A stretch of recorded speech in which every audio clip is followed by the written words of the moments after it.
Hi, my name's Stormy. You all know that already. So my main form of dance and what I'm going to share for this assignment is belly dancing. I started belly dancing, 22 years ago when I was pregnant with my son. My first instructor was at Bastyr University, which is mainly a naturopathic college. She was Greek and had belly dancing taught to her by her mother and grandmother, and had been passed down to her, which is a very kind of traditional way to learn belly dancing outside of the United States, what we would now call belly dancing. So a quick history of belly dance. So I could go on for hours about the history of belly dance, but I'll go over, I took some notes and I do remember some of it. I teach some of it when I do my classes, but it is like many forms of dance and art in the United States, what's understood about belly dance is mostly inaccurate, romanticized, and culturally appropriated.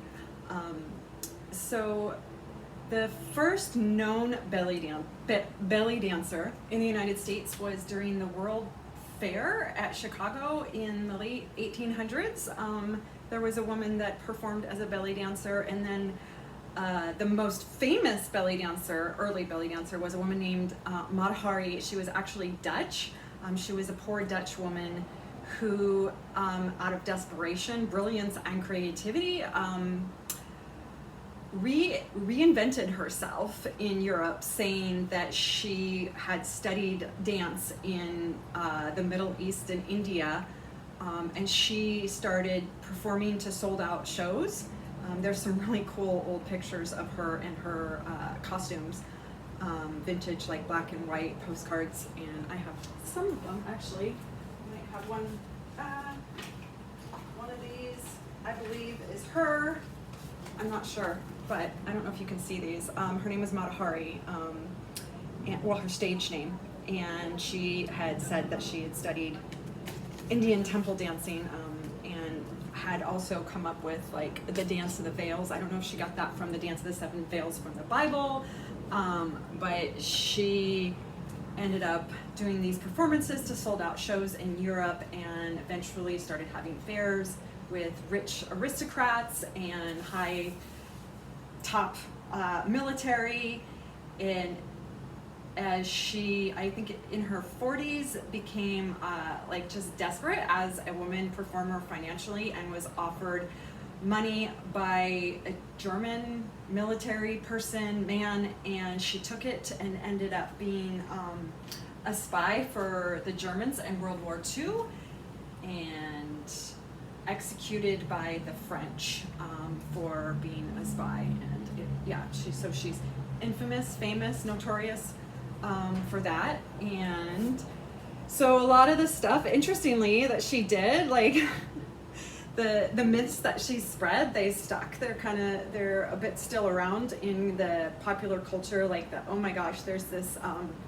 The first time I saw it, like one of the first James Bond movies of this belly dancer, and as it came into popular culture, that would be called like cabaret belly dance, like what kind of came out of Hollywood, where they're wearing all the sequins and high heels. And it was just the first time I saw it, I was just like, oh my gosh, it's so awful. It's like everything I would never do. She's just like this guy, this man, and I believe it's James Bond's character, sitting at this table, and he's just staring at her like, she's a piece of meat, and she's dancing in front of him like, oh, look at me, and the facial, it's like really dramatic. But anyhow, so in the history of belly dance in the United States, the cabaret, that was all kind of from Hollywood, and they have the high heels on and the sequins, and there's still a lot of that belly dance, and that does some of that styling does come out of the Middle East. So what we know about like the myths around harems and all that, those conservative cultures would have never danced publicly. That would have been considered prostitution. Any of that sort of dancing in the Middle East, it's also from Africa, and now we pull from flamenco and what's called gypsy rom. So those dances would have all been performed privately for, like, with women, for women, just out of, entertaining. entertaining one another. There wouldn't have been a bunch of sexy women standing around trying to impress some man. Interestingly, all the years I've been teaching, I guess I've been teaching belly dance for 16, 17 years now, and I've never had a woman come in saying, oh, I'm going to go home and perform this for my man. That's kind of a myth too. Women don't generally, in my experience, women come into class and they're looking to get comfortable in their bodies. They're looking to have a good time. They're looking to connect with other women, and usually they don't perform. Sometimes they do, but I always say to women, this is just for something for you to do for yourself, and it feels good. It feels good in their bodies. Belly dance does bring up a lot around women's sensuality, sexuality, and their bodies. So I always sort of discuss that in my classes too. What else do I want to go over? Oh, I wish I could do a whole class on the history of belly dance. It would be great. So my belly dance is called tribal fusion. So my background is in like ballet, tap, jazz, very like coming from Europe and America. And then I started belly dancing. And I first learned like Greek classical belly dance. I've learned multiple different forms of belly dance, supposedly coming out of the Middle East. I've had women teaching me from all over the world. I have had Arab women teach me belly dancing. A lot of the women that are well known that are part of the history of belly dance now that have had the most significant influence is a woman named Suhaila Salampour, and her mom Jamila Salampour. I believe she's still alive. She would be like in her late 80s, 90s. I did take a class from her one time.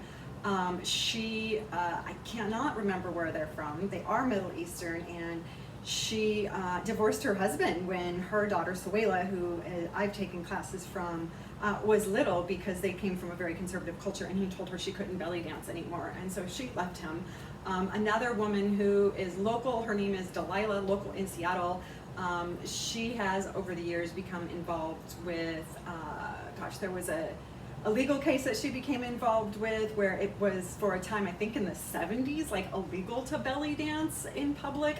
I don't know, but so there's been different belly dancers that have been influential. Another one of my teachers is Carolina Nericcio. She's from what's called Fat Chance Belly Dance. That's American tribal style. She pulls, and she's multicultural. She pulls a lot from flamenco and other folkloric dances, and is the only form of dance that is like an improvisational group dancing that has cues. So we give each other cues. So say for example, I do an extra flourish with my hand. I don't remember, it's been a while, but I've trained in that too. That would mean instead of doing one turn, that I'm doing a full turn. And so everybody following me who would be behind me in a specific format so they can see me would do that. And then there's ways like we switch. So it's really fun and it's really phenomenal. And I actually did a performance once where I did that form of dance with an entire group, like 10 other dancers that had never met before, since we're supposed to have the same dance language. It's very like, we attune to one another, we connect, it creates empathy, it's super fun. There used to be a festival here in Seattle every year, and it was a really good time. It hasn't happened for quite a while. Oh my gosh, I'm going on and on and on, and I haven't even danced yet. Okay, so I'm gonna stop and do a dance for just a couple of minutes, and I'm just gonna pick a song and improvise.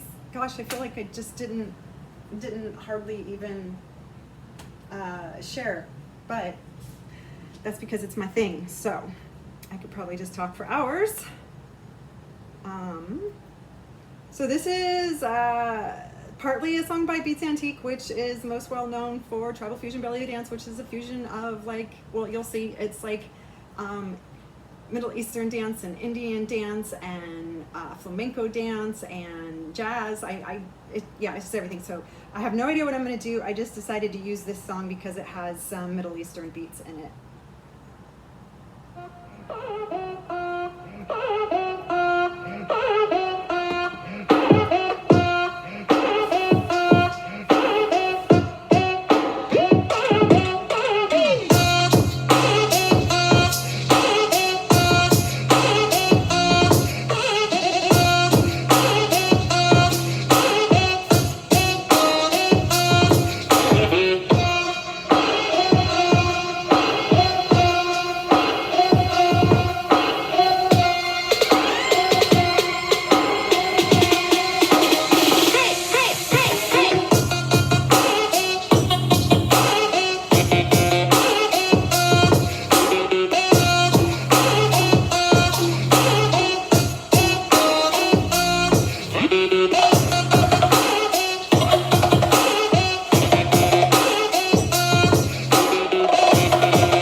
was a little bit. Actually, I didn't know that song at all, but that was fun.